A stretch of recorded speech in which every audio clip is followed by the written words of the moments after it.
Good evening, everyone. How are you doing tonight? Yay! Just delighted to have such a great turnout again. We got a real fun night planned for you tonight. As you can see from the flyer, the title is Electrify Your Life, Preparing Your Home for Energy Efficiency. And we've got two speakers, Bobby Garrity and Mark Cloud, ready to talk with you and teach you a bunch and give you helpful tips as well. So delighted to be here, that you're all here tonight. First of all, how many of you, is this your first time attending a public forum? Want to raise your hand up for ANCA? Oh, welcome. So first thing I kind of want to show you is some of the things ANCA is involved in. We are an environmental group that's really looking at the harmful effects of climate change, really kind of talking a lot factual basis, but it is welcome to folks of all political persuasions, all perspectives, but looking at ways that we can minimize carbon footprints, ways that we can stop this exponentially growing increase in carbon and heating of our environment that's causing pretty significant impacts on human life. And so we've got a lot of individual programs that we're involved in too. We'll have some of those slides coming up later about ways that you can participate in other programs if you're interested. But you can see some of the initiatives that are here as well. So we've got a whole lot of things going on. Okay, first thing that we always do is a quick little icebreaker. Get to know your neighbor. So there's a method behind this madness. Okay, first of all, I'm Greg Thorson. I should have said first. I'm a co-director of the Masters of Public Policy program at the University of Redlands, but nothing that I say represents the University of Redlands. How's that? Do you have any questions? Yeah, fantastic. And so what I wanted to do is the literature suggests that there's been this massive decline in social capital. In other words, that people know their neighbors a lot less than they did, for example, in the 1950s. And that affects all sorts of kind of policy issues. It makes us less likely to work together, less likely to be concerned about each other, less ability to work together to solve problems. We believe that Redlands is a really special place, and it is enhanced by us bringing our neighbors together to get to know each other. And we'll see that in some of our programs. And so part of this, we want to just spend the first 5 minutes, quick icebreaker in terms of the folks at your table. If you'd introduce yourself, and I put there, please note that people you don't know are necessarily strangers. We always think that we bias this towards strangeness. But describe a little bit why you're here tonight, what you hope to learn, and then secondarily, if something you've done or considering doing to help the Earth. Could be around your home, possible change in your behaviors or routines, and just take just a few minutes to do that among your group. Go ahead. Thank you. Okay, let's bring it back. Thank you all. This is always the part that as a professor you fear. Losing total and complete control. Thank you all for being so engaging and introducing yourselves and learning a little bit more about each other. This kind of social fabric is central to us being able to do anything as a community. And so we're really grateful that you share that generously with each other information about yourselves. Tonight we have two featured speakers, and I'd like them to come forward right now, if they would. Bobby Garrity, who's an ANCA board member, and Mark Cloud, the government affairs manager at SoCal Edison. Delighted to have you both here. The plan for tonight is they have a wonderful presentation that I've gotten to look at, a few different versions of it. I'm so excited to see it, hear it live, the whole presentation myself. Very educational and usable all at the same time. Then we'll have an extended period of question and answer, so I'll come back after your presentation, and then we'll have announcements, especially a very exciting announcement for us related to our Map Your Neighborhood program, and we'll also have lots of announcements about our upcoming programming. So first of all, it's a thrill, Bobby, to work with you every month for ANCA, one of our very own board members, one of the smartest guys I know. Incredible guy he leads here at Redlands the Yes in My Backyard, the YIMBY program. He's also a finance manager at Amazon. He got his bachelor's of business administration from the University of North Carolina. It's a whole bunch of interesting stuff also in his background that's historical stuff that he's done. He's going to be interviewing and having exchanges with Mark Cloud. And Mark, welcome. Delighted to have you here. He's a government affairs manager at SoCal Edison. I hear there's a few things going on at SoCal Edison right now. And so way to take some time out to talk with us tonight. really, I got to tell you, Mark has been one of the most delightful speakers that I've worked with in our program so far, and really great work he's put together, and you're in for a treat of information. He is an unbelievable resource. Also a communications expert, right? He's right here in Southern California, got his BA in communications from Cal Baptist and a master's degree in communication from Cal State San Bernardino, and also you're board member of the ARC of Riverside County, which is really cool, and I want to talk with you about that afterwards. What a cool and really great organization you're involved in. So, we'll have questions at the end, but please join me in welcoming our speakers for tonight.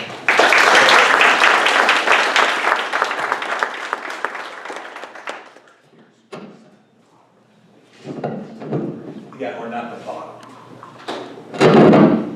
Okay, like Let's try not to shake it around a lot. Let's kick things off. All right, audio check. All right.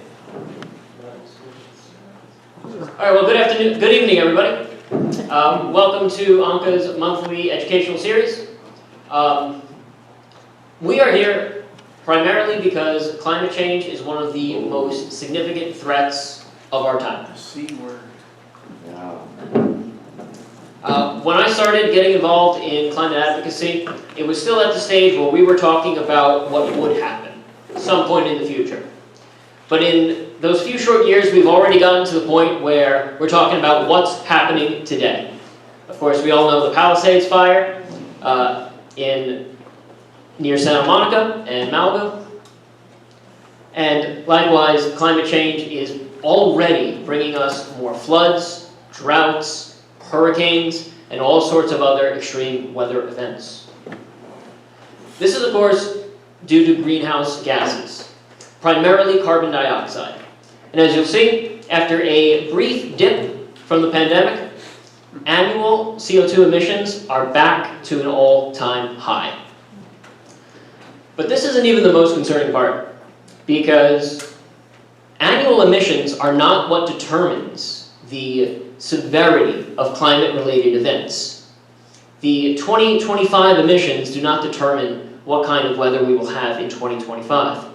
Rather, it's the concentration of CO2 in the atmosphere, which is a result of our cumulative emissions from all the years and decades prior.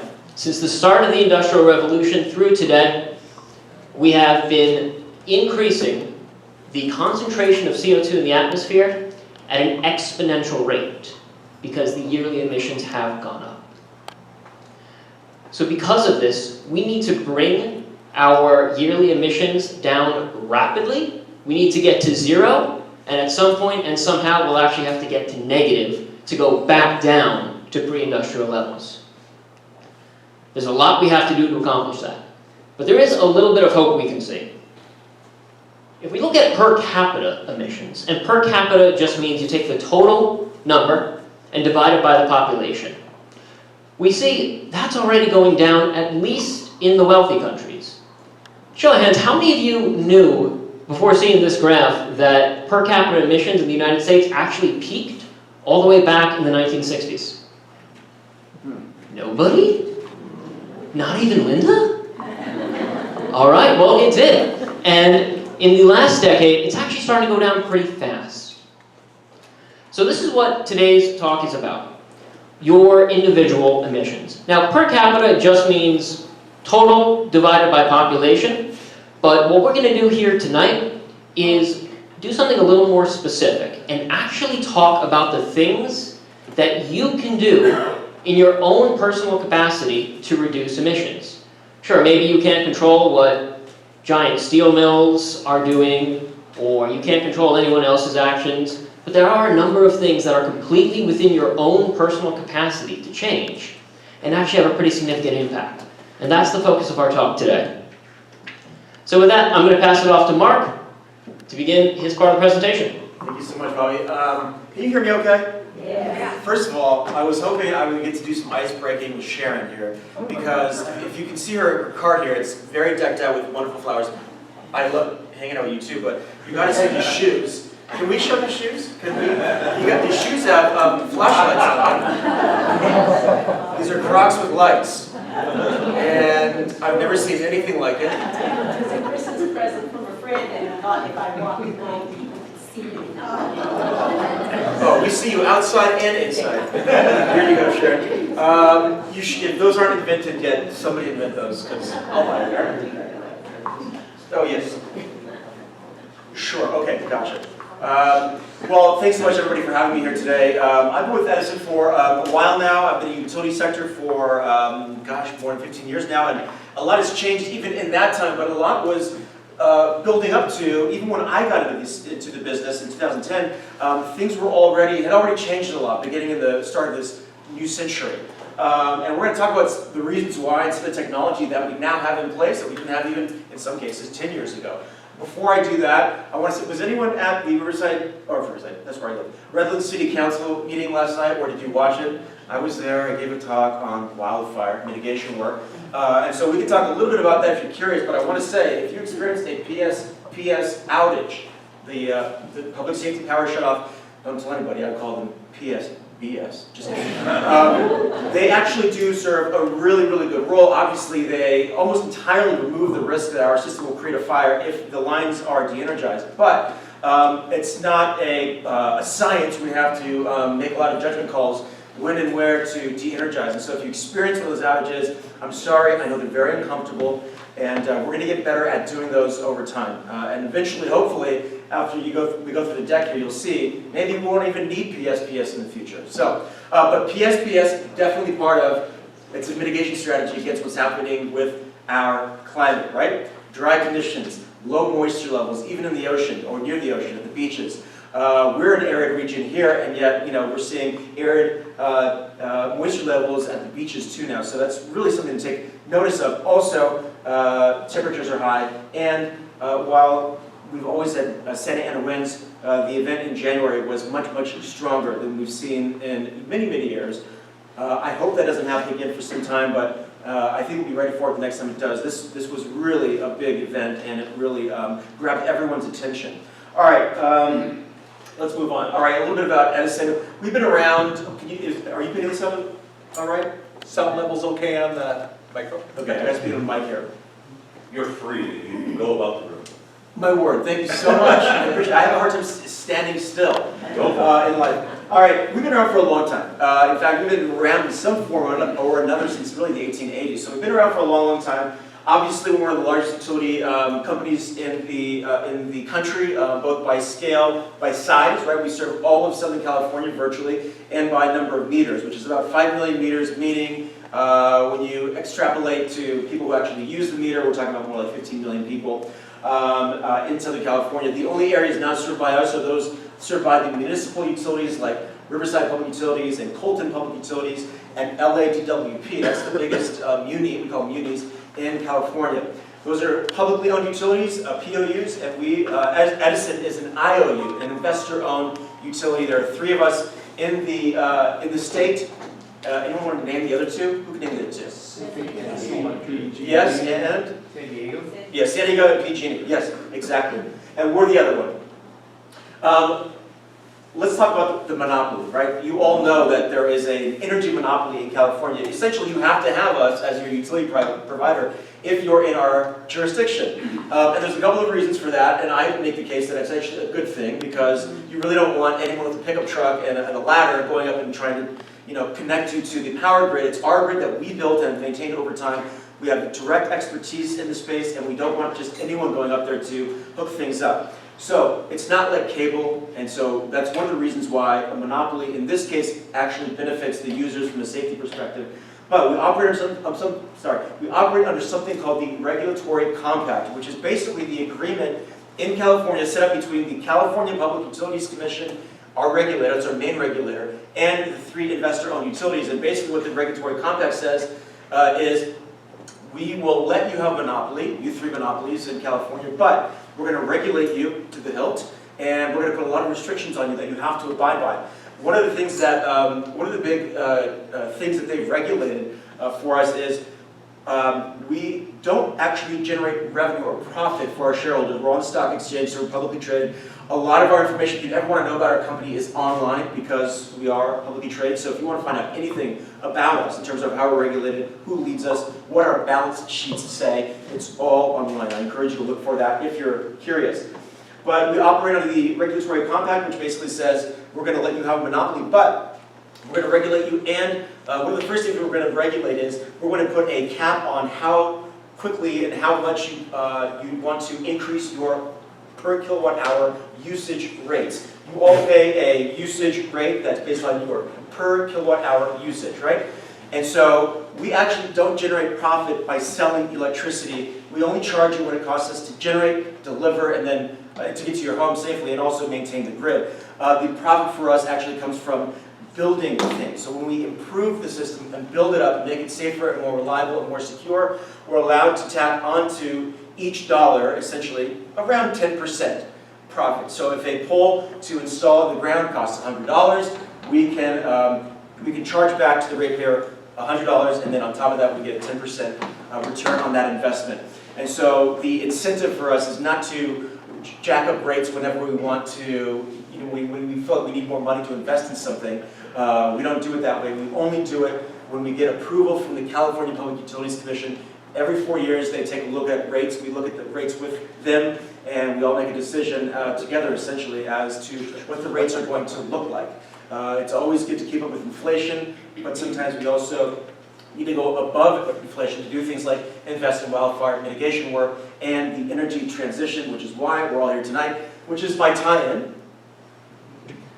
to more regulation. Just kidding. We're also regulated by, obviously we're regulated by FERC when it comes to interstate transmission, but also nuclear, and then also the CPUC, they are our main regulator, but also the California legislature, big regulator for us as a utility company because they create the bills, the legislation that actually has some of the largest impacts on our company in terms of what we must do with our business moving forward. And one of the biggest things that they've required of us moving forward is to have a completely decarbonized grid by 2045. Some of you probably heard of that. Let's get into, actually, forgive me. Let's go back. By 2045, anyone hear about this? You have to have a completely decarbonized energy grid by 2045 in the state of California. And you might say, well, that's a long ways away. We have time. And I'm here to tell you, no, we don't have time. For a lot of reasons. But one of the reasons is it takes a long time for Edison to build things. Because the scale of our company, the scale of our infrastructure is so massive that we need years, and in some cases hundreds of millions of dollars, depending on the project, to build things like transmission lines. You're not going to transition the energy grid without hundreds of new miles of transmission lines running up and down the state of California. Those are the large lines that are on the big lattice towers. You've all seen them. There's some here in Redlands. The distribution system is the smaller stuff, the lower voltage stuff that goes right to your home. It's in your backyard. It's on the street corner. It's the wooden poles, right? That's actually that's probably the most active grid that we operate when it comes to distribution versus transmission. Our distribution grid is constantly being repaired and worked on. Why? It's because it comes into contact with human beings and objects, cars, palm fronds, birds, etc. So a lot of work is happening on the streets, and actually, interestingly, a lot of the work on the ground that's happening in, let's say, 35 cities in this region is coming out of our office on Tennessee. We have a district office here in Redlands, and that's where we manage all of our work out of. So if there's an outage taking place, go knock on their door. Just kidding. All right, moving on. Okay, a lot of our investments these days are taking place in three categories. One is safe and clean energy, and which is basically, this is tied into the legislation that I just talked about. We're always trying to maintain a safe and clean grid, but really, safety is number one. That is absolutely number one for us. It's the number one priority of our company in everything that we do. And then after that, of course, would be to ensure that then our electrons are as clean as they can possibly be. But that is where our first priority is, safe and clean energy, right? And of course, in that, you can see the bullet there. We're talking about wildfire risk reduction. I'll talk about some of that, and this is why your bill's going up. A lot of folks ask, why is my Edison bill so high? You're not imagining things, your bill is going up over time. It's in part because the wildfire mitigation work that we've been doing since 2018 has been very, very expensive and is required to prevent fires. And we can talk about the fires in LA County too, if you'd like, a little bit later. But wildfire prevention is a major focus of ours right now.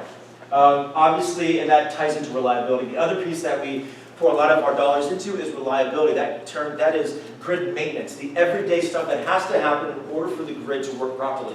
It's not enough just to contract with out-of-state or out-of-the-area generation resources and getting those electrons shipped to you via our system. It's not enough, because that's just one piece. It's a big piece, but it's only one. The other piece, in terms of operating our grid, is daily grid maintenance. And that takes a lot of work, a lot of time, and a lot of money. So, making sure that this oldest machine, we call it the oldest machine in America, is running well, right? And I say old, not because the whole thing is 100 years old. Most of our equipment can last like 80 years or so. Sometimes they go beyond that, but 80 years is about the limit of a lot of our equipment. So I'm not saying everything's 130 years old. What I'm saying is our grid has been around in some form or another since really the late 70s, early 80s, okay? And then finally, affordability is the other pressing need for us to solve because, as I mentioned, bills are going up and we have to do things like prepare for wildfire mitigation and keep the wildfires off our grid. And that's not just the work we're doing to prevent wildfire, also lends itself to preventing outages during things like earthquakes, right? And any kind of natural disaster that takes place. Even a terrorist attack, which we are utilities in America are among the top targets of overseas hackers. We're being hacked every single day, and you can only imagine what would happen in our cities if a hacker in China or Russia or somewhere else was able to bring our grid down for a week or two, right? Those of you who experienced PSPS outages in Grand Terrace, because of the way the circuitry is laid out, some of those folks were out for a week. And I had to go before that crowd, so this crowd is much friendlier. Thank you so much. Hacking is a major part of cyber or grid security moving forward. So we're also putting money there. But safe and clean grid that's reliable and affordable, these are our primary drivers in our business. All right, let's look at greenhouse gas emissions in California. This is where these numbers might change a little bit from year to year. But this is I think from 2022. Either way, the numbers are about the same now, but they're getting better. But this is where GHGs are coming from. This is from us. This is our slide. We created this as the source. Most of it's coming from transportation, obviously. So we're going to talk about transportation today and why it's so important that we electrify if we're going to remove carbon from transportation. The other big piece, obviously, is industrial. That's manufacturing. Bobby talked about it earlier. If we're going to truly remove carbon from our manufacturing process, we have to figure out a way to heat and melt metal and steel and create concrete with the cleanest power that we possibly can. Because a lot of our energy is in manufacturing is those two sectors, concrete and metal, take up so much energy to develop things like steel beams and concrete for everything that you see. That's really, in my view, the last kind of bastion. If we can decarbonize those spaces, we'll have come a very long way. But that's to your point about industry and manufacturing. A lot of carbon emissions comes from that.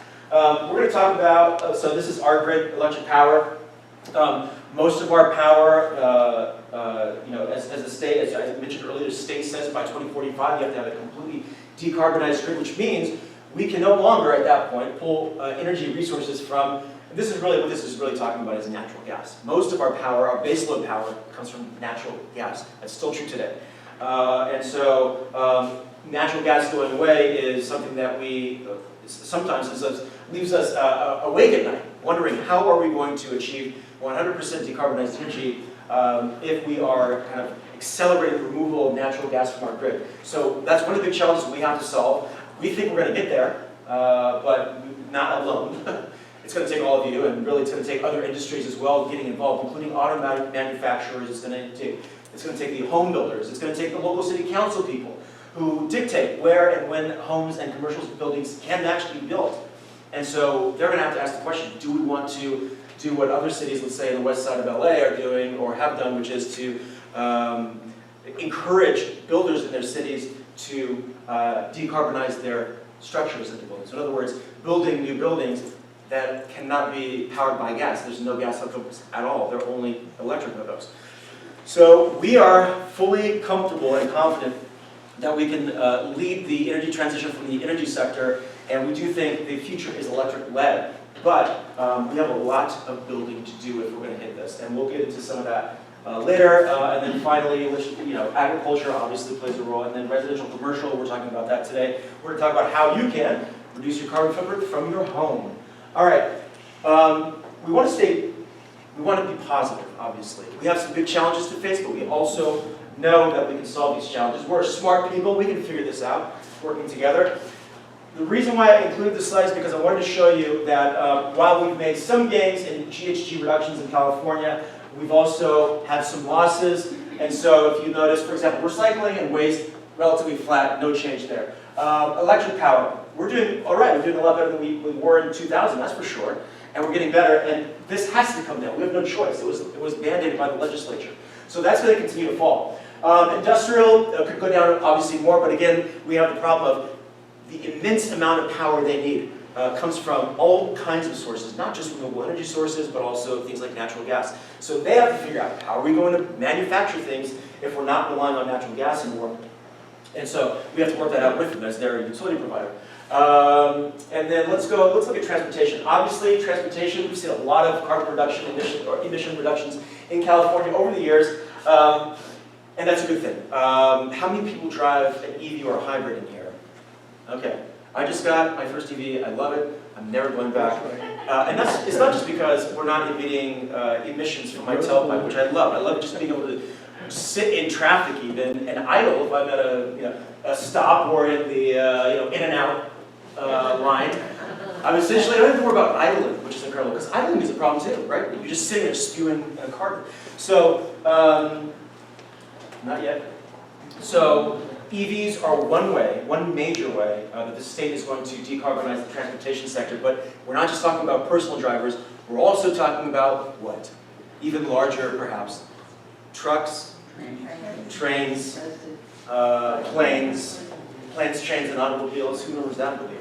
All right, so we've made some gains, but we're not out of the woods yet. The point of that slide was to show that we have a lot of improvement to make across all those sectors. This came out in March of last year. This was from Cal Matters. Who reads Cal Matters in here? Anybody? That's not familiar? Okay. Yes. So Cal Matters is saying California isn't on track to meet its climate change mandates, and a new analysis says it's not even close. There was another article that came out just a few days ago that said the same thing, but then there's also folks who come out with their opposing news reports that say, actually, this is being conflated with something else, or it's being overblown. I don't know what the answer is. I can only give you my perspective from Edison, right? I can only do that, but there is concern, right? I'm not alone in recognizing that there is concern, and Cal Matters is a news organization that supports climate change initiatives, right? So they are concerned about it, and so maybe we should be too, but let's not freak out yet. Getting to zero with transportation. There's two major categories of decarbonizing customer base, which is, one is building electrification and one is transportation electrification. TE and BE, that's how I'll refer to them. TE is a really important way that all of us, because we all have our, big companies have their fleets of cars and trucks. We have to solve that problem too. We have big trucks that carry big things, and we cannot yet, there's not yet technology available that is giving us the confidence we need to make the complete switch over to, let's say, a electrified utility truck. We're getting there, and we're working more of that technology into our system all the time. But we're not ready to. We're not at a tipping point yet, and we have to be. And so, of course, TE doesn't just refer to your daily driver. It also refers to the shipping economy.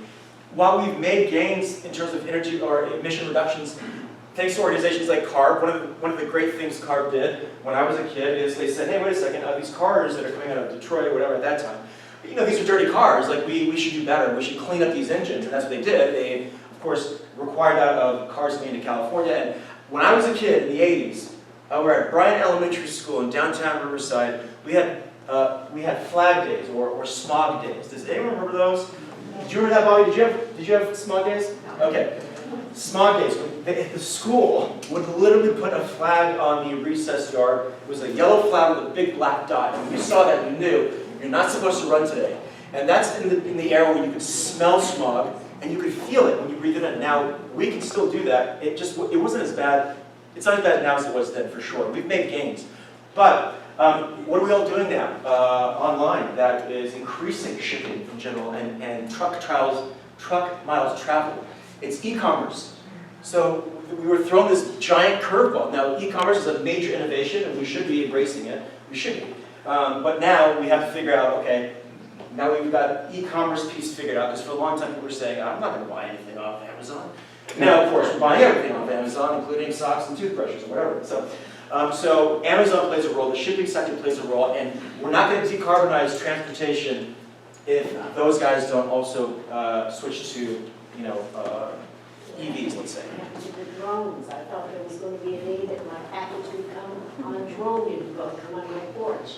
Well, you can expect. I haven't heard any more of that. Yeah, well, and someday you're going to get cross-delivered via drone, and I know it, and it's going to be awesome. We're not quite there yet, but of course drones are electrified too, so that wouldn't be a problem. But transportation is a major source of carbon emissions in our world. Okay? Getting to zero. So we talked about TE. Let's talk about BE a little bit. What does building electrification look like? Well, in the home, it means electrified appliances, right? It means homes that are either retrofitted or built brand new, ready to be fully electric. So in other words, no more gas lines hooked up to your new home, let's say. And there are folks who are coming up with incentives to kind of, I think that the state wants to incentivize the gas company to subsidize their lack of new infrastructure, because there's a cost of putting in new infrastructure for the gas company when you're building, so let's say, a whole new tract of homes. And so the gas company has an interesting future ahead. I don't know exactly what it's going to look like. They're doing their best to transition as well, and you probably hear about renewable gas and all this. So I don't know what the state's going to do. Will the state allow that to be folded in or not? I don't know. I'm not saying that Edison should be the only energy provider that you interact with, but we might be someday, because we'll not only be providing you power at your home and business, but also in your cars and the way you get your goods shipped to you. So if we get there, or once we get there, we're going to be your mobile gas station and your energy provider at your home. We have a big responsibility. This is why it's so urgent that we do a lot of the building that has to take place. And actually, you can help with that. We talked about YIMBYism. NIMBYism, Know My Backyard, actually stalls some of the building projects that we need to do, like building out new transmission lines. It has to be done, otherwise the energy transition will not take place. It can't happen because the number of electrons that will be flowing onto our grid from renewable energy resources from all over the place. We need a grid that can handle that. Real quickly, the grid 100 years ago was centralized. The energy was produced by coal or somewhere out of state or in a faraway region. It was shipped to you along the transmission lines and into your homes from the distribution system, and that's how it was for a long, long time. And now what we have is a distributed grid, right? Some of you have probably heard that phrase. Our energy resources are fully distributed or becoming more distributed over time, meaning we're pulling from a solar farm over here, we're pulling from hydro over here, and geothermal over here.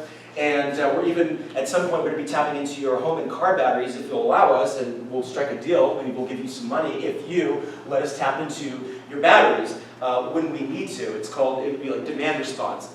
We have a lot of people using their grid today, our grid, and it's really hot, and people are trying to stay cool.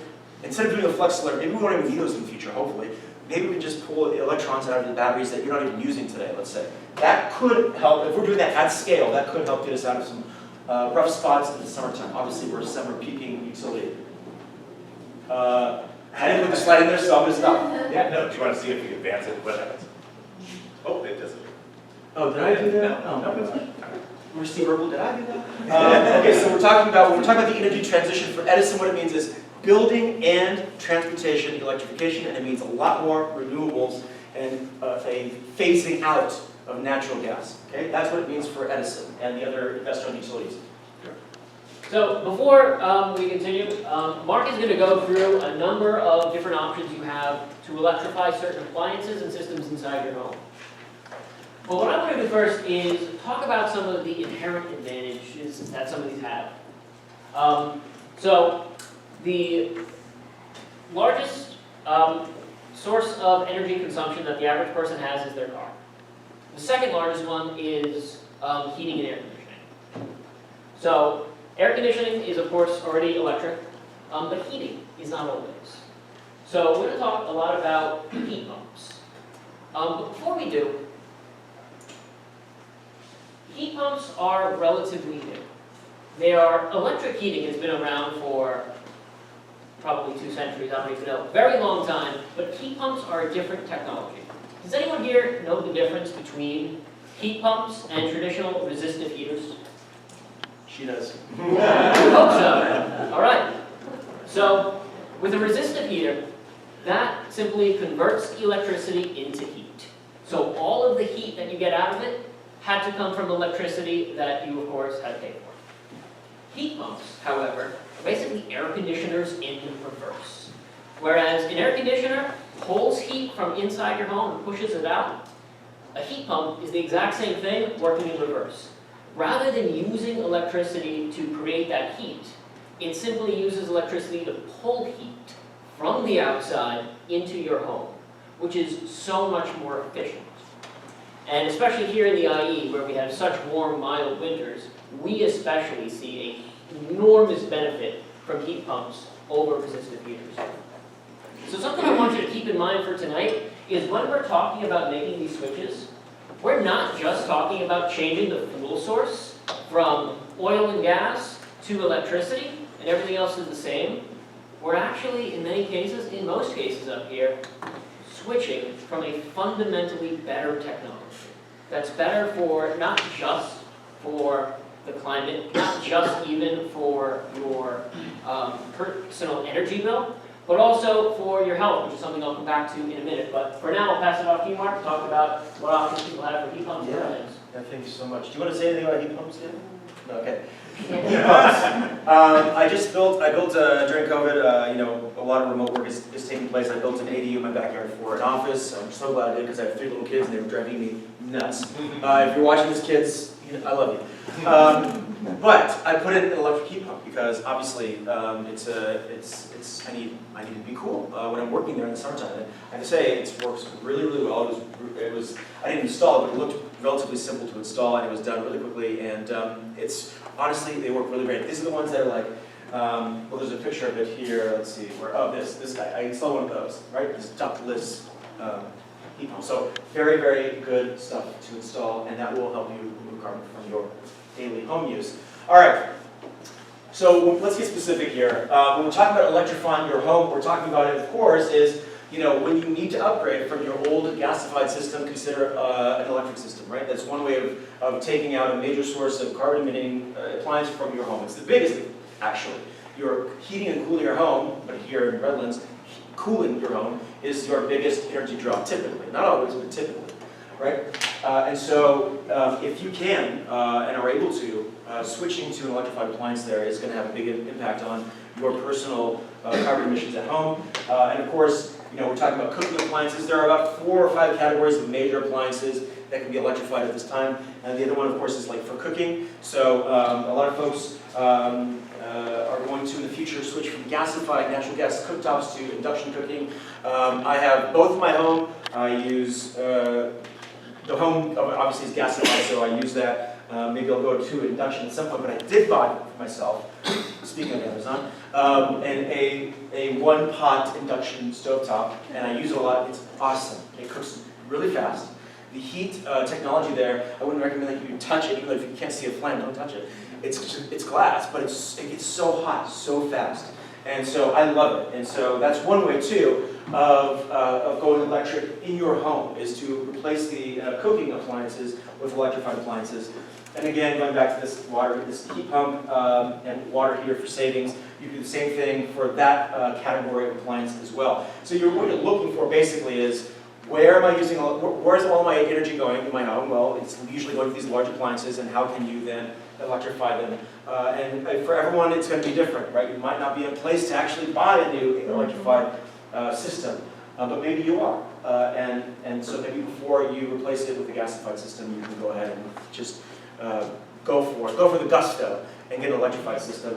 That's where a lot of these changes are going to be taking place, is when the old systems come to an end and you need to get a new system, you can consider getting an electrified system. All right, so for renters, here's a picture of a cooktop.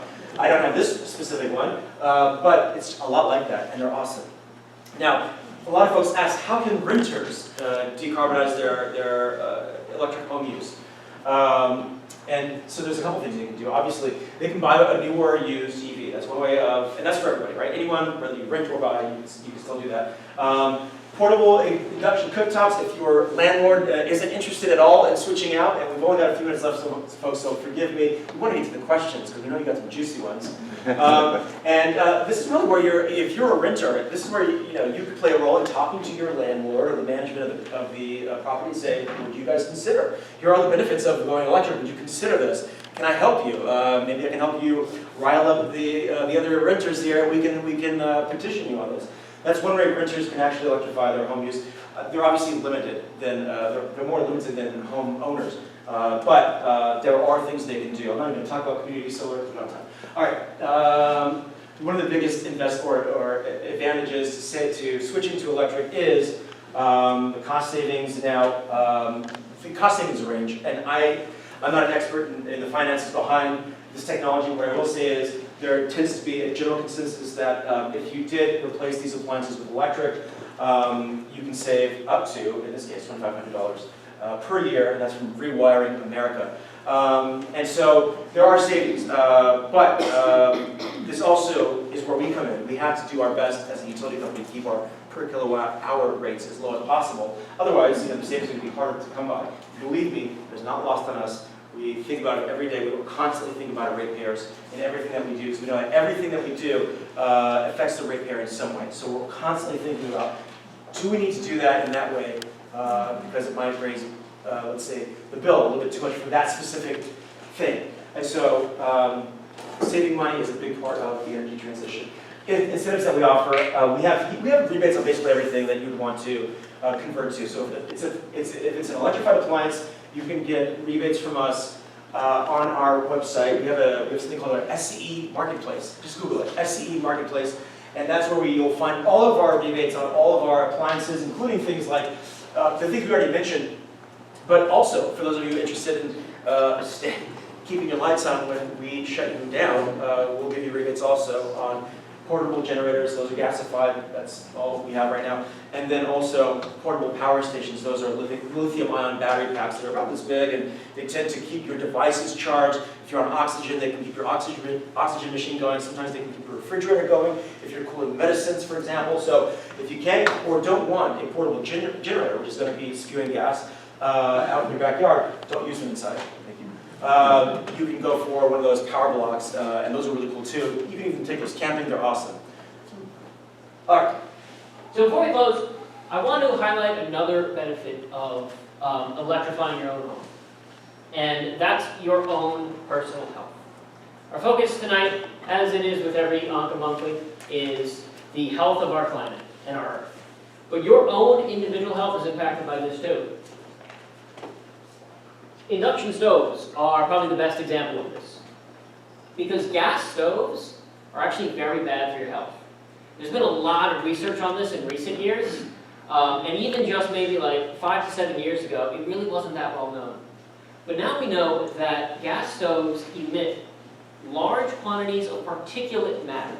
So not just the CO2 from burning gas, but from impurities in the gas, that becomes particulates that get released into the air, and that's very bad for your lungs, your blood, and other things. So realize that when you're switching from a fossil fuel source to an electric source, you're not just reducing your emissions, you're not just saving money, you're also improving your own health, and also your own safety. Because fossil fuels are combustible. They are more likely to start fires in your home, more likely to leak and cause all sorts of other problems. So every single thing you see up here is a chance not just to reduce your emissions, but also a chance to improve your health, save you money, and keep you safe. And Mark, I'll let you close and then we'll do that. Okay, so let's talk quickly. We covered a lot of this, but this is the emissions by transportation sector. So as you can see, a lot of it's coming from us individually, but also from the shipping, right? Getting those crops to our door. Yeah, that's a big part of it. Obviously, the rest is broken down into the other category there of railways and shipping contained, or shipping on the ocean, and then airfare or flights. That makes up the rest of the transportation emissions that we look at as a state. And so we play the biggest role, along with the shipping folks, the folks that are getting the products shipped to your door with these trucks. And actually, have you started seeing electrified Amazon delivery trucks? I've seen them all over the place now. They're kind of cute. They've got like little bug eyes, and I like them. They're cool, and they're electrified. And they do mostly short trips, so they can be charged at the nearby distribution center and then come back or replace, let's say, swap out one truck for another. So that's where, it's the short trips where this makes sense. The longer trips, so from going from the ports of LA and Long Beach to wherever else they're going, that's a hard part because that's a longer distance. And they're carrying really heavy things, right? The heavier your load, the harder it is to electrify. I'm only saying it's not to be a Debbie Downer, but we've, in 21 through 22, we've only decreased emissions by less than 1%. That's not necessarily like an average, but it's something important to note because we've been, thanks to CARB, again, regulations that have cleaned up our airway, or our roads, those regulations did a lot of good, but we're still dealing with carbon emissions coming from transportation. Again, going back to shipping, that sent numbers back up, right? Our e-commerce habits, that sent the numbers back up, but you can probably argue so did. You might want to say, well, wasn't that during COVID? Everyone was at home, yes, but obviously it didn't have that big of an impact. And so, all this to say, this slide is basically saying is transportation is a major piece of this puzzle. Here are our incentives from Edison. We have our charge rate program. That's for basically commercial customers, folks who want to install charging stations at their shopping mall, hospital, place where cars are parked for a while. We will pay for our portion from essentially the transformer to the meter. We will cover our costs, which are high, right? It costs us a lot of money to trench and lay line and conduit for a new, let's say, crop of EV chargers. So we are going to cover those costs for you with charge rate. It's a great program. And if that's you, if you're a commercial customer and you have a parking lot and you want to look at that, go look it up, Google it. And then there's one for a home, and that's charge rate for home. And of course, you can see that you can get up to $4,200 back for a level 2 charger that you buy for your home. And then the other rebates. There are state programs still that exist. I got a $7,500 rebate on my Tesla that I just got in January. They were pushing the Teslas out the door because they're bringing new models in.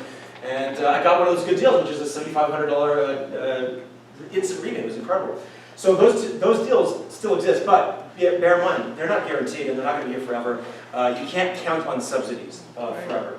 And then, as you can see, EV rebates will give you up to $4,000 depending on income if you buy a new or pre-owned EV. Thank you. There you go.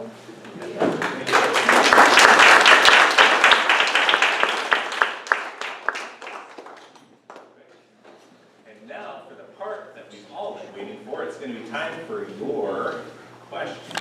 Real quickly though, hold on. Great. So what questions do you have, folks? We'll take them all, easy or hard, please. Yes, so, yeah, thank you both very much, and Rick, sorry, thanks all three of you. So this might go back a little bit to resilience, and it has to do with rooftop solar as a piece of that, because as you mentioned, public safety shutoffs. So many people in this area have rooftop solar, and not as many people who have rooftop solar have batteries. Correct. And as you know, when you don't have a battery, when the grid goes down, your house goes down. And so now anything that your roof might be generating is lost to everybody. You don't get to use it, nobody else gets to use it. So I think the reason, at least in our case, that we have rooftop solar but not a battery is because it adds exponentially to the cost of installation. And so I'm wondering if there's good news in the future that maybe maybe not necessarily the cost of batteries come down, but maybe, it seems like it must be either a technology or a policy issue that requires that a homeowner be connected to the grid in such a way that when the grid goes down, the home goes down too.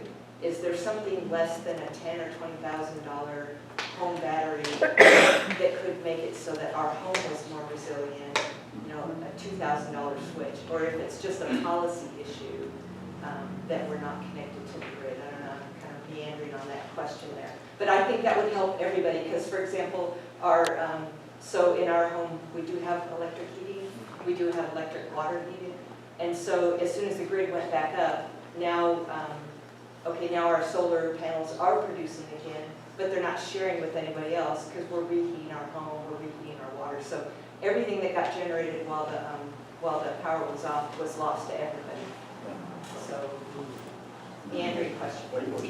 Yeah, no, I would just say, so I do a lot of research on these areas Oh, awesome. as well. Thank you. Yeah, no, so, and I'm not gonna answer your question, I'm actually gonna ask a different question. But so, I hear you on the power outage issue, but another big thing I think that Mark and Bobby would think too is that, that a lot of times the electric companies are actually turning also to be not only like a producer, but also a purchaser with the incredible dissemination of solar. Solar actually produces enormous amounts during sunshine hours right now. In fact, some people argue exceeding the demand. And so literally the problem is storage and redistribution. And so, but the incentives weren't then aligned in public policy, because that's what I do, right? Public policy. And so that massive incentivization to create more and more and more solar was actually becoming suboptimal and causing problems for SoCal and problems across the whole because of an externality in the economy. We needed the incentives for batteries. We needed the ability to shift times. SoCal Edison's trying to solve part of that problem by moving time of use, and that's definitely a positive development in terms of solving that market problem. Because again, you're more likely to lose electricity because of like too much demand with super high energy levels, even though we're hoping that goes away. So I think the question really gets to be is, how do we increase, now there's a brand new article this month that actually looks at real-time pricing instead of time of use. So literally, instantly, it's a function of demand and supply, and you can charge based on that. So I'll be honest with you, we have lots of solar, and we hoard it all and sell it between 4 and 9 p.m. because that's what everybody else is demanding it, and we actually buy off the grid during the rest of the time and don't hoard it and save it because that's when it's needed. The net effect is you can invest less in generation and purchase less because you get it clean off of ours. So what I'm saying is not really answering your question about during when the power is down or when it's down, but identifying that the problem is in the markets with shifting production to consumption, because those do not match well at all most of the time. And so incentivizing batteries, but and I'll be honest with you, I think the state's response is pathetic. And it's destroyed the solar market and actually has had a real strong negative for people who care about the environment. Yeah, Well, but it's a different question, you're right. I agree that when everything's working well, that those are the policy issues that we face. But from a resilience perspective, is there something that we can do to incentivize something that creates a lower barrier for your own home being resilient? Because, yeah, we generally overproduce at our house also, except that right now we're using from the grid, and we're grateful to be able to do that. Well, let me offer a little bit of perspective here. So clearly, batteries are the technological solution to that problem. And as you said, they're just expensive. But that's something that is changing very quickly. Batteries are falling in price extraordinarily fast because they are going up the S-curve. Now, the S-curve looks like this. That's when you scale up a new technology, and you see rapid declines in price as you see rapid increases in volume. Realize that large batteries, like large enough for a car or a home, are very, very new. Until just a couple of years ago, nobody had a battery larger than what you had in your laptop. So we are still in the very early phases of that, and we are going to see continue to see batteries fall in price very quickly for quite a few years at least, and then that problem will just be solved with scale. And the capacity of those batteries is changing dramatically. So we look at development of solid state batteries, which we're only like a year away from actually release of some of those. They will like triple capacity at, and then it has to still follow the same S curve in terms of for pricing. But again, technology, if we all hang together and look though, the goal of this talk is to make everybody aware of where we're going. We're going to a clean energy grid. Forget about the 4-year bump or whatever, we're going to a clean energy grid and we're gonna get there. And so then how do you prepare your houses? If your furnace is struggling right now, what do you buy? It's a tough question. We really need to hear folks about heat pumps because they're not all they're cracked up to be. And we really want to give you good and solid information about that, but so that you realize, where we are in this evolution of energy, because that's the story. We created pumping way too much fossil fuels, and it produced this increase in global warming. And no one in the serious world debates that. The question is, what do we do now? And what are the most efficient solutions to bring it down to a sustainable level that we can keep working on? Well, so Riverside is a carve-out from California Edison, and they give 2 trees a year to homeowners, right? So does Southern California Edison ever look at what these other carve-outs are doing to reduce costs and designing some programs, and do they ever do solar themselves? Because you get all these companies that come and they have this special financing, and then it turns out they're adding an additional 3.5% every year on the lease, so that by the time the 25 years is up, you're really overpaying for solar. Yeah, But- great question. Well, let's address that last part real quick because I don't want anyone to get scammed. There are folks, because there's been a solar bonanza in California, as you were mentioning earlier, there's so much solar panels, we have to send it out of state. Sometimes we can pay people to take it from us. That's how much solar we have sometimes. So that's also why some of the subsidies have gone away over time, because that's what they're intended to do. They're supposed to sunset over time. So if you are considering solar, please be very careful, make really good decisions. Only go with companies that are reputable and are recommended by other people that you know and trust, have good reviews, etc., because they will take advantage of you if you're not careful. They will tack on something like a tax deal that it's attached to your home, and now you have to, when you're selling your home, you have this increased tax bill that the next homeowner has to pay for. So be very careful. It's a great question and a great point.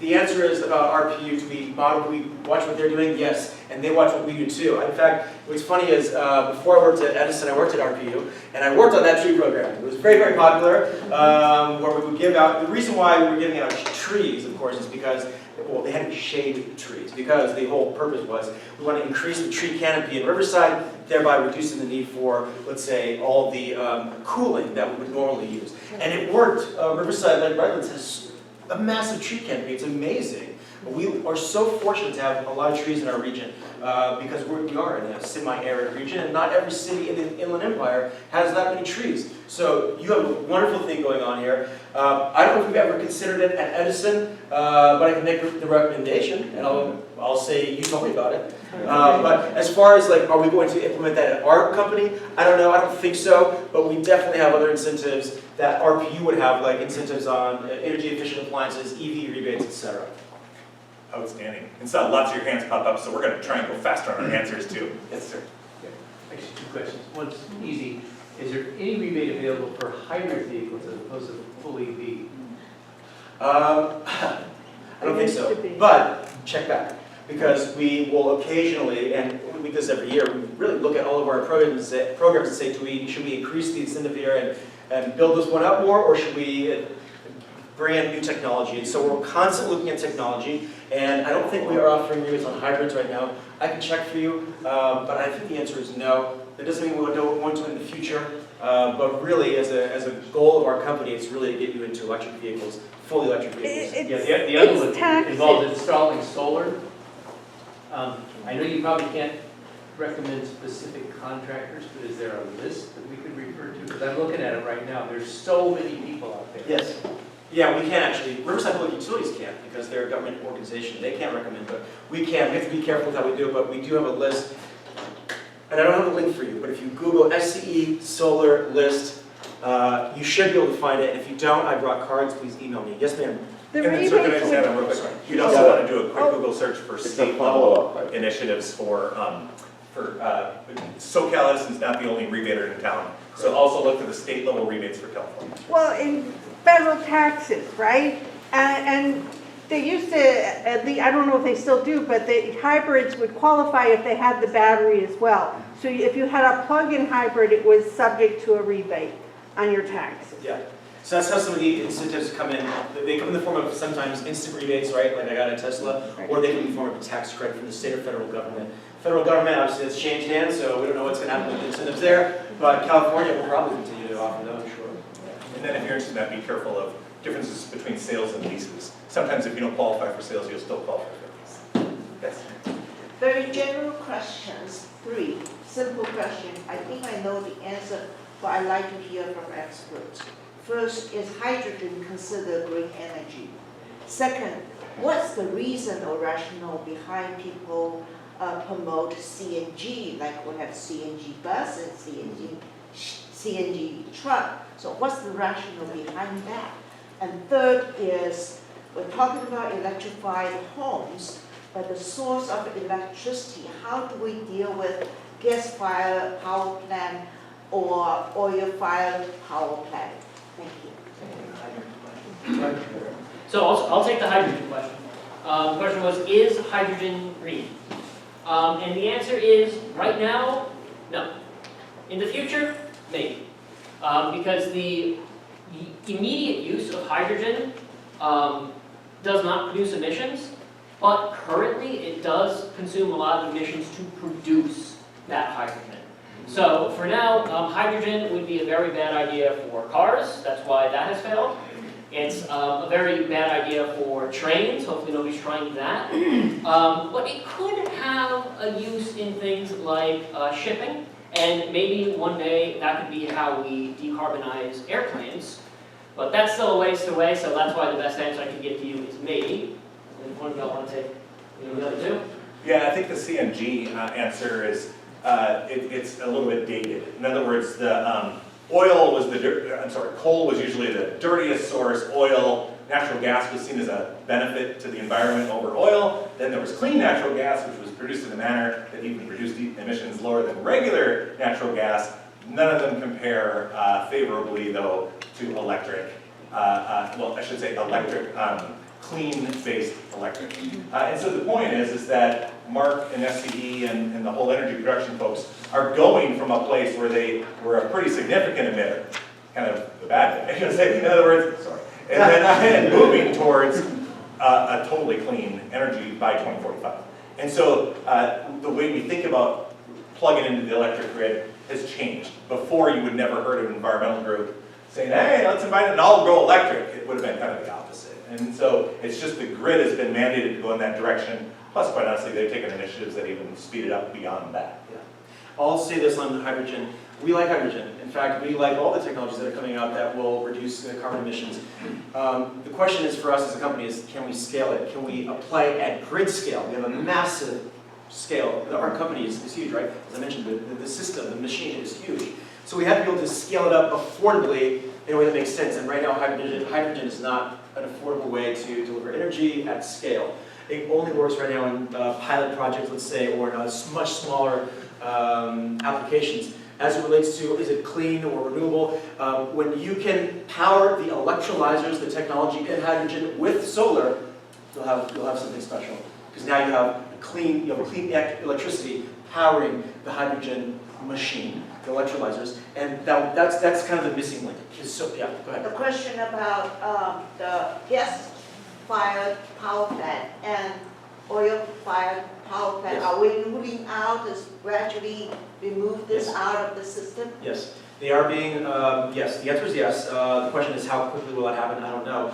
The state has to, the state, and LA County, let's take LA County as an example, very progressive on these kind of issues. The last mayor, Garcetti, was, before he left, he wanted to actually phase out all of the gas plants in LA County. Now, that's a great idea, but it would, in terms of carbon reductions, but it would leave everyone in the lurch. Where are we going to get that replacement power? We don't have it yet. So will we be decommissioning gas plants en masse soon? Probably not soon, but soon enough, I suppose. Over time, gas plants will be decommissioned. Nuclear is being decommissioned in California. Let's call it big nuclear, right? The Songs plant that we have operated for years off San Onofre Beach, that's been decommissioned. And so we're no longer pulling nuclear, even though nuclear is clean, but it's not necessarily considered renewable. So it is decarbonized, and so we can still pull from that. But we don't, the state right now has kind of a negative posture against against nuclear. Having said that, there is new technology in nuclear that you probably heard of. You're saying, yes, you've seen it. Small nuclear reactors, right? Your neighborhood nuclear reactor that maybe can power your local grid at some point. That's probably coming. And we've lost a lot of time to Europe and other countries who've done a lot of nuclear. We became very nervous about the technology after 3 Mile Island, etc. Even though in America no one's died from nuclear actually. It is dangerous, you have to be careful, but it should be a part of, in my view, of our energy future, and it is decarbonized. So to answer your question, over time, if I had to look 50 years out, are we going to see gas plants anymore? There's a good chance that the answer is no, we will not. And I would But, really refer you to the legislative analysts website. They're asking them to answer a lot of questions really thoroughly on that too. But I'm sorry, did you have a follow-up? Our target is 2045, right? Yes. Yes. 2045 for our grid to be completely decarbonized. And what that means is not just renewables, because there's only a few applications of renewable energy. It's solar and wind and some small hydro electricity from water. But all the rest, it might not be renewable. Nuclear, large hydro, might not be, or hydrogen might not be considered renewable, but it is decarbonized, so we can still pull from those resources. So when we say decarbonized by 2045, we can still use nuclear, we can still use hydrogen if it scales up. So I hope that answers your question on the renewable energy front. There's a difference between those two things, right? Yes, ma'am. I just wanted to make a quick comment to your question regarding looking for solar. There's an online marketplace called Energy Sage where you can actually compare all of your local solar options and look at different pricings and different things. So that's helpful. Was that again? Energy Sage? Energy change? Sage. Sage. S-A-G-E. Energy sage. Energy Sage. I love that. Yeah. Is it possible in the future that older neighborhoods that have above ground power lines are going to be buried? Or are you only just going to do it in new builds? Who wants to talk about undergrounding? This is one of the biggest questions we get as a company, especially now, especially after the LA County fires. The answer is we will be doing more undergrounding as a company, and so will the other investor-owned utilities. But it will be primarily the high fire risk areas. So the more undergrounding you'll see will be in those foothills and mountain areas, the areas with lots of brush that are in the high fire risk areas. The maps are changing soon, so California will soon release new high fire risk area maps, which will likely increase what they consider to be high and medium and extreme risk. And so you can expect there to be some changes there. Where are you at? Does that answer your question? I'm sorry, does that answer your question?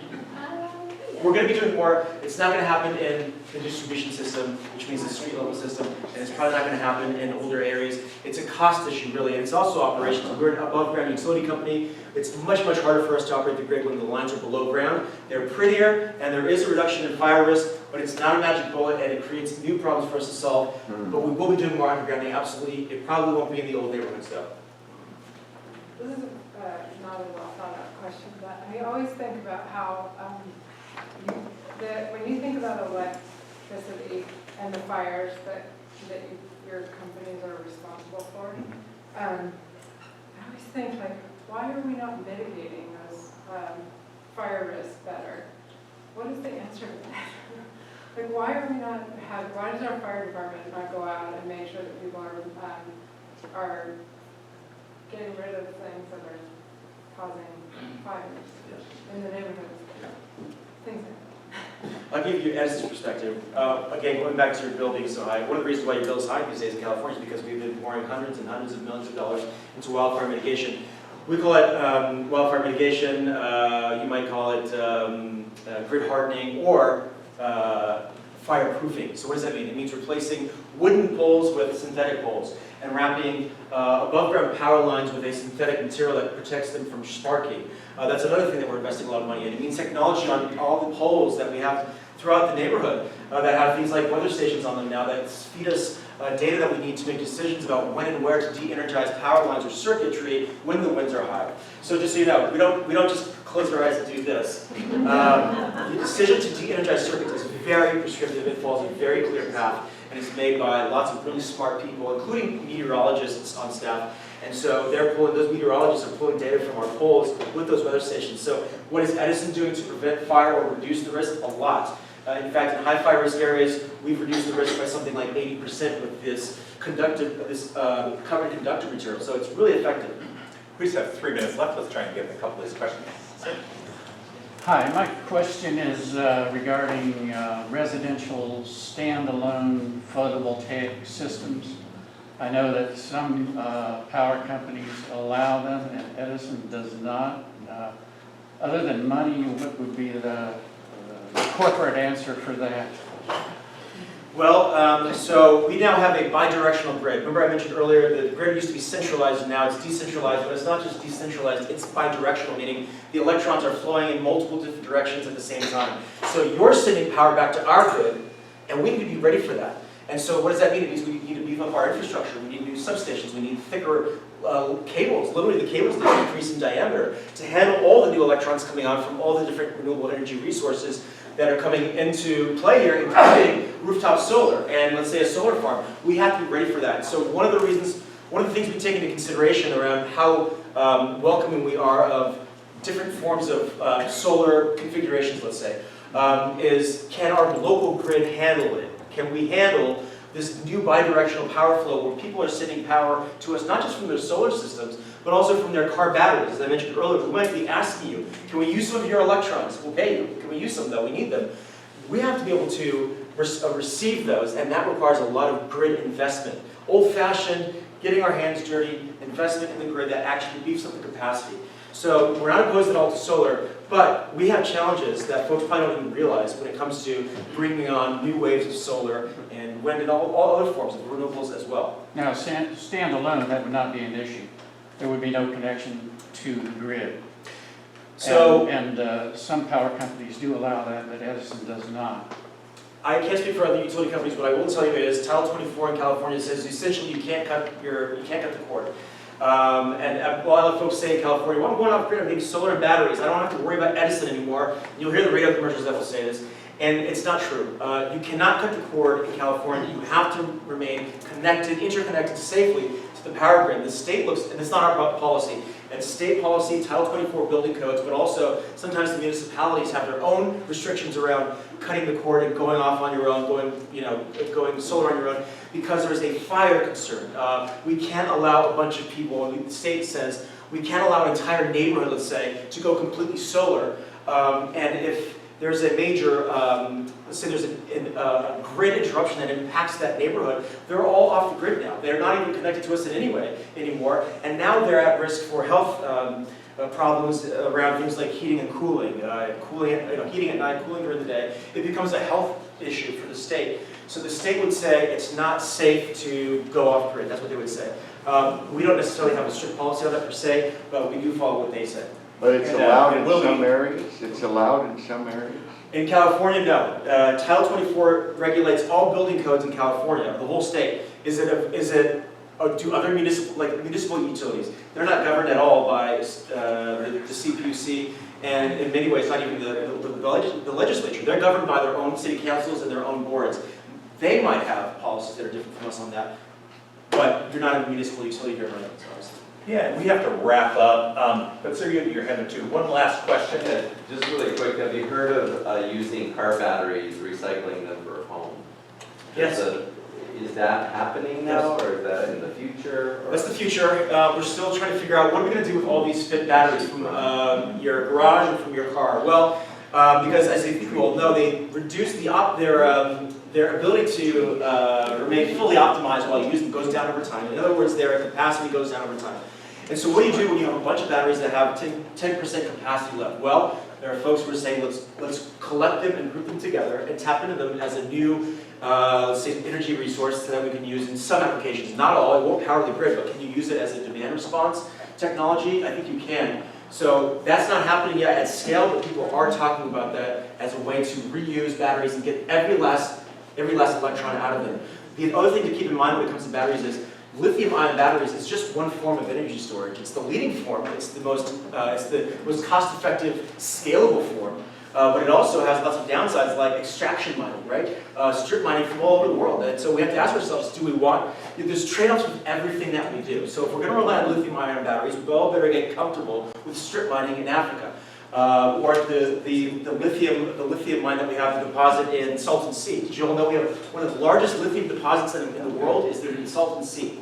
And so but also that will require extraction. So I'm not trying to tell you how you should feel about extraction at all. I'm simply saying with every new technology there's a trade-off. So in the future, will lithium-ion batteries lead on storage? Maybe not. There are other forms of energy storage that people are looking into. They just haven't gotten scalable yet. Great. Like Thank you heating so salt. much to both of you for Heating salt. Correct. That's one. Yep. Fantastic. Thank you both for wonderful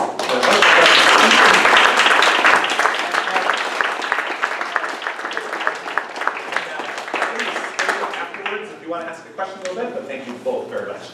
Okay, so very interesting topic, right? As we transform the grid to a fully clean electrical grid, we're on that process. Got a ways to go, but we're on the way. Just want to say that with this vision, the whole world is working towards kind of learning this hard lesson about how not to grow industrially. We overshot, created some environmental damage. Now we're moving in the right direction. And we've seen signs of it across multiple indicators as well. I want to say particularly in the Inland Empire, this is a big deal for us.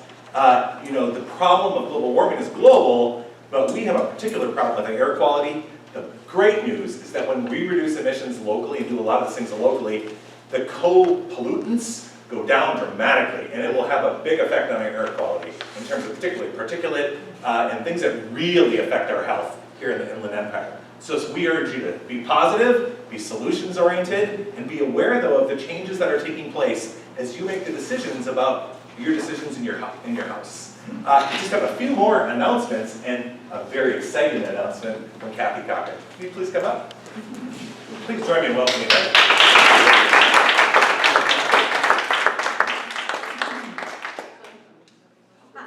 I'm Kathy Cochran. I'm with Bergeson's Heating, AC, Electrical, Solar, and Plumbing. And I know most of this, this presentation has been about electrification. And of course, we are involved is with heat pumps and the types of things that you've talked about, and solar and backup batteries, and we can answer questions about that type of thing. But we are I actually came to this meeting to make an announcement about the Map Your Neighborhood program. I don't know how much everybody here knows about it. I think it's going to be explained a little tiny bit. So there's a program that's part of ANCA, which is a Map Your Neighborhood program. It's a disaster preparedness, thank you. I don't want to elaborate now. But so we at Bergeson's are sponsoring this program in Redlands, and we're hoping to see it grow. But we have decided to be a part of it, and we have a donation that's part of our sponsorship that we want to hand over today.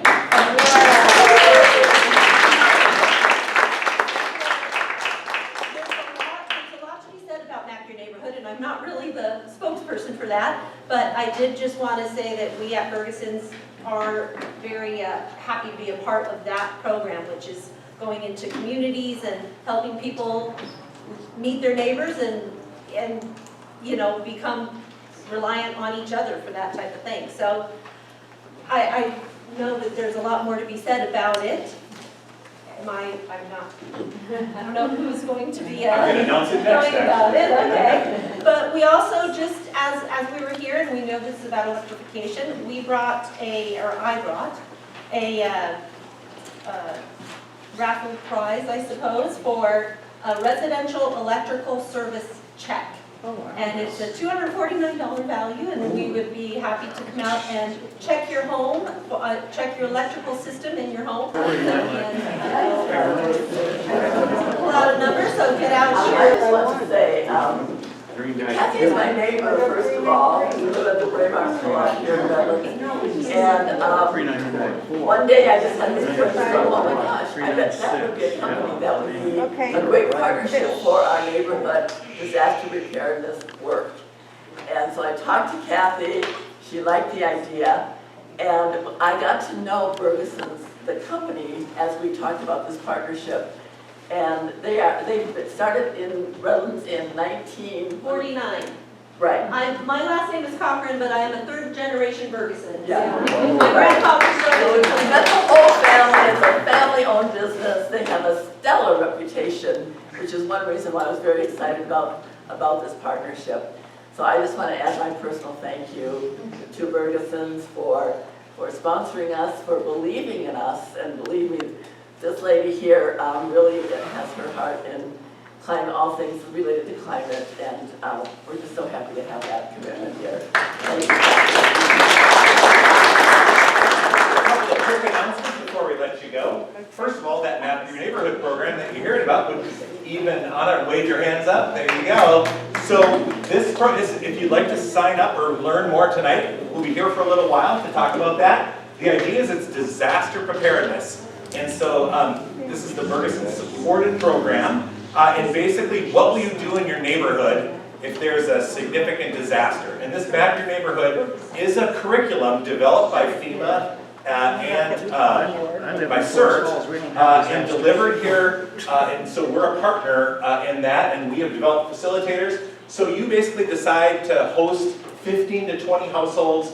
We provide, actually you folks provide the solicitation, the help with announcing it, hosting it. We provide facilitators, all the people delivering the information, and you come out of there developing an emergency response plan with all the information you need. Talk to them if you'd like more information. It's our most successful program to date. In fact, Linda, you sent some amazing quotes from people in the LA area who had done this, said it was instrumental to them. Like as soon as these fires hit, it was that training that made all the difference, to know their neighbors and to have that response mindset and the tools available. So feel free, we hope you'll take advantage of that. Here in Redlands, we've had a ton of signups already. It's free. And it's free, thank you. Finally, if you'd like to join ANCA and be together with Bobby and me every month, and Dick and a whole bunch of us, please come forward and think about joining us. We only have one meeting a month to plan this wonderful event and a lot of other events. Monday, March 10th is our next one. And these are put up on the posters outside there. We meet at the university in Gregory Hall, room 270. Join us. Get the fit to him. There you go. Okay.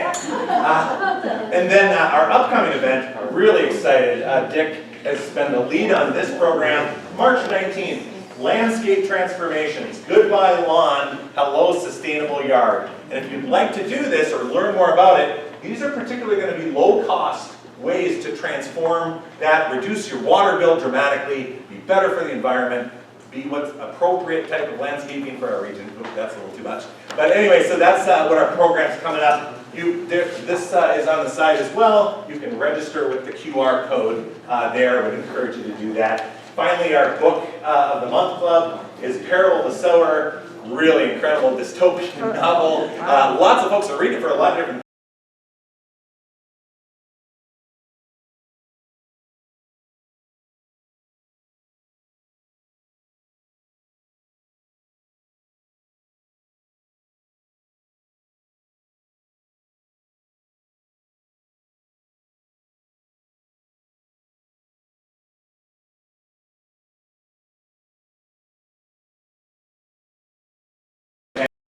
given away tonight. I want to thank you all for coming. Thank you all so much.